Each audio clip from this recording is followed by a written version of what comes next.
আল্লাহ তাআলা বলেন, যিনি এই বিরাট ক্ষমতার অধিকারী, তার সদা সর্বদা পবিত্রতার মহিমা ঘোষণা করা তোমাদের একান্ত কর্তব্য। যে আল্লাহ আগুন জ্বালাবার মতো জিনিস তোমাদের উপকারার্থে সৃষ্টি করেছেন, যিনি পানিকে লবণাক্ত ও তিক্ত করেননি যাতে তোমরা পিপাসায় কষ্ট না পাও। এই পানি তিনি করেছেন পরিষ্কার পরিচ্ছন্ন ও প্রচুর পরিমাণ।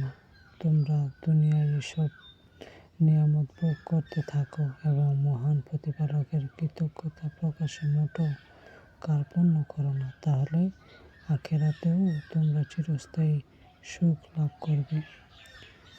দুনিয়ায় আল্লাহ তাআলা এই আগুন তোমাদের উপকারের জন্যই বানিয়েছেন এবং সাথে সাথে এই জন্য যে যাতে তোমরা এর দ্বারা আখিরাতের আগুন সম্পর্কে অনুভূতি লাভ করতে পারো এবং তা হতে বাঁচার জন্যে আল্লাহ তাআলার বাধ্য অনুগত হয়ে যাও।